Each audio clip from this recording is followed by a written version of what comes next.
Découvrez le résumé détaillé de Demain nous appartient en avance saison 6 de l'épisode 1361 diffusé le lundi 13 février 2023 sur TF1 avec Mona et Julie très inquiètes pour Nathan. Le récap complet du feuilleton DNA de l'épisode en avance du 13/2/2023 dévoilé. Retrouvez les spoilers. Demain nous appartient en avant-première avec tout ce qu'il faut savoir sur l'épisode. Lisez le résumé intégral de Demain nous appartient épisode 1361 diffusé sur TF1 le lundi 13 février 2023. Voir les résumés en avance de Demain nous appartient. Le récap de l'épisode précédent Demain nous appartient du 10/2/2023 est en ligne. Nouveau-te-aigu.com vous propose le résumé intégral de l'épisode #Demain nous appartient ci-dessous. Julie débarque au commissariat pour lancer un avis de disparition inquiétante concernant Nathan. Julie est inquiète, elle a laissé plusieurs messages depuis vendredi mais il n'a pas de réponse. Nordine enregistre la main courante mais pas encore de recherche car il est majeur.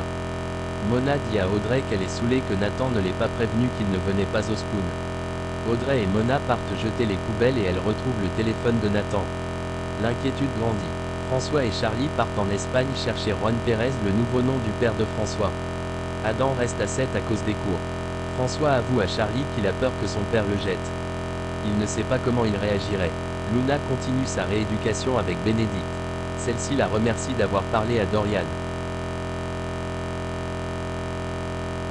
Depuis leur discussion, Dorian est inquiet, il n'a pas de nouvelles de Nathan. Camille tente de le rassurer. Dorian est distant avec Camille après la soirée de vendredi. Il lui rappelle qu'elle lui a dit qu'il était le mec relou qui l'empêche de s'amuser. Dorian est saoulé. Camille s'excuse auprès d'Adam et Amel pour le baiser de vendredi soir. Elle était saoule. Camille leur demande de ne rien dire à Dorian car c'est déjà hyper tendu. Mona vient voir son fils Georges pour faire des recherches sur la disparition de Nathan. Georges analyse le téléphone de Nathan, il n'y a plus d'activité depuis vendredi 22h, le moment où il a quitté le Spoon. Luna a décidé de donner ses anciennes affaires de danse à une association.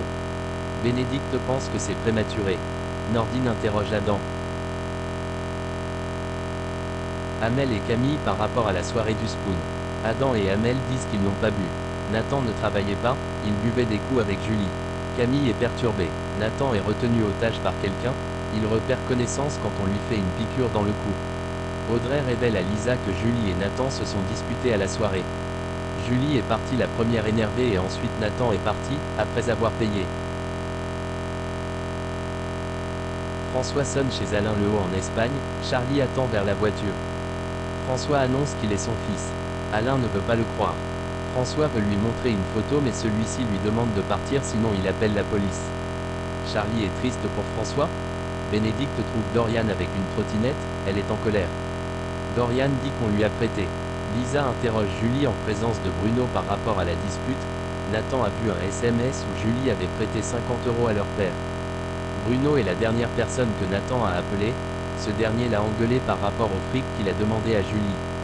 Bruno était au bar PMU derrière la gare le soir de la disparition de Nathan. Il jouait aux courses.